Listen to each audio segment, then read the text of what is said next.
Well, I really regret volunteering to do this because I'm waiting for a picture.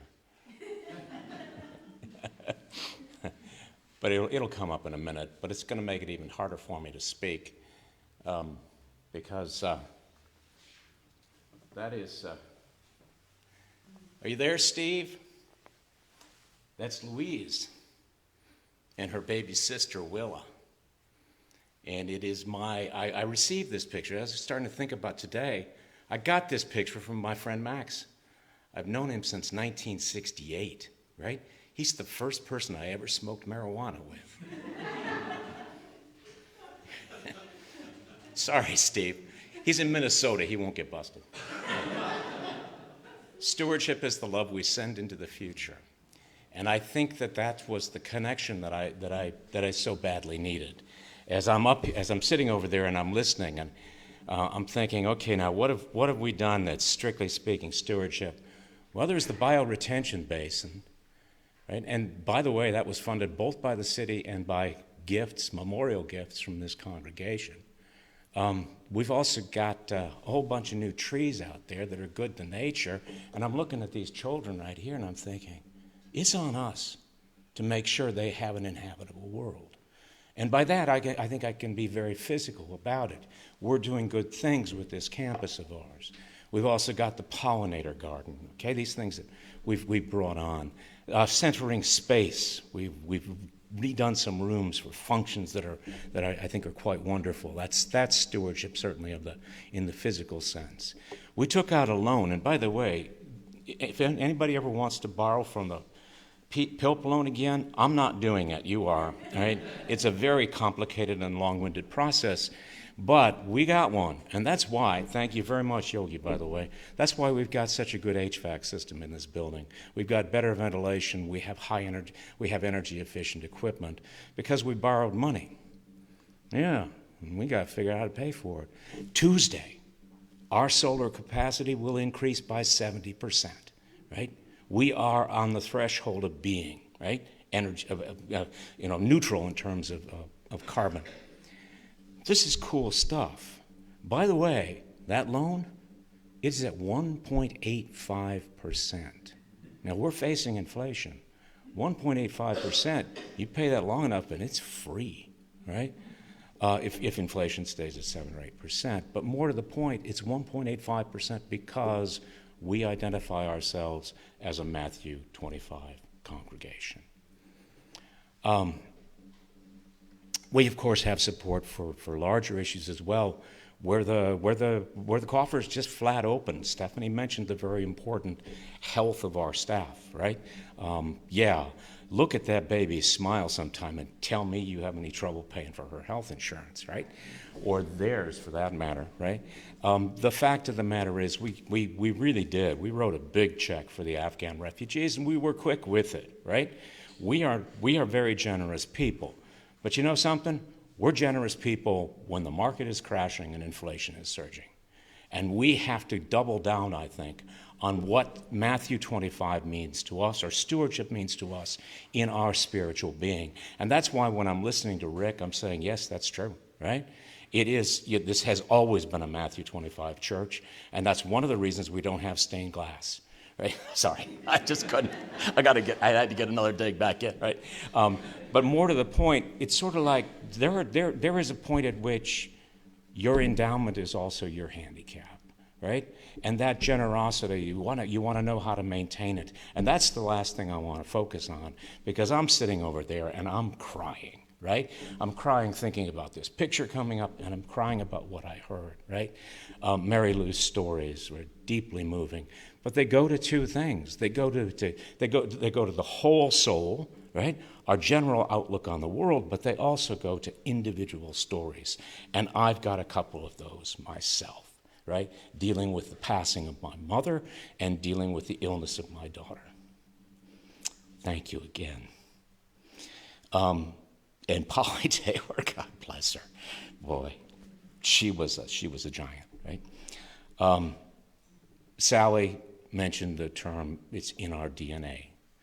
It is who we are, right? And I think that we need to celebrate that but also see it as a way that we might lose our way if we become too proud. I'm not accusing you of that, right? And not think about how we are faced with new things.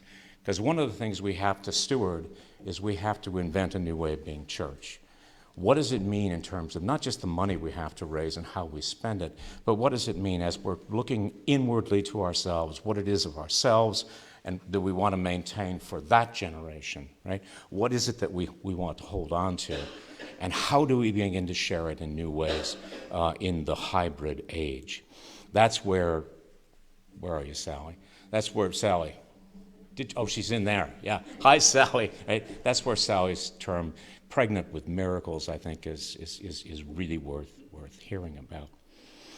And then Andy says, yeah, of course, yeah, always reforming, because the challenges are always new, right? The thing that you're holding on to, the thing that makes you in perfect relationship with God that is always secret, unfortunately, but you are in perfect relationship with God, right? You just don't know it, and you haven't found the way to express it yet, but keep restlessly searching for it, and it will be a new thing tomorrow from what it is today. Thank God. 350 people in Harrisonburg worried about the bus system. I don't believe it. Yeah, I do actually, because I've seen 200 people worried about open doors. Right? Anyway, let me bring this back let me wind this up. I'm in a reading group, and I heard just this morning the report of a Washington Post story, a rabbi up in Northern Virginia, Maryland, who stopped in the middle of his service and asked his congregation, he'd been speaking of the Babylonian exile and other diaspora, right? How many of you have already thought about where we're going next when we can no longer stay in America? And it was astonishing.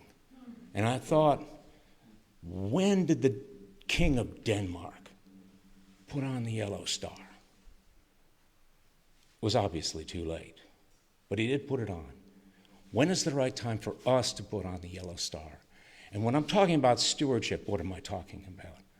What is it that we do right now? How is it that we understand our ethical responsibility to our world, to our country, to our congregation, and to our inner selves? How is it that we understand that stewardship, and how will we maintain it and enhance it? Having mentioned the rabbi, I'm not going to talk to you anymore about Matthew 25. I'm going to end with a few lines from Isaiah. Isaiah 58, 10 through 12. We need a return to civility. We need a return to the moderation and to the grace that makes us willing to love one another regardless. And Isaiah tells us, if you take away from the midst of you the yoke, the pointing of the finger, and speaking wickedness, if you pour yourself out for the hungry and satisfy the desire of the afflicted, then shall your light rise in the darkness, and your gloom be as noonday. And the Lord will guide you continually and satisfy your desire with good things, and make your bones strong. And you shall be like a watered garden, like a spring of water, whose waters fail not. And your ancient ruins shall be rebuilt.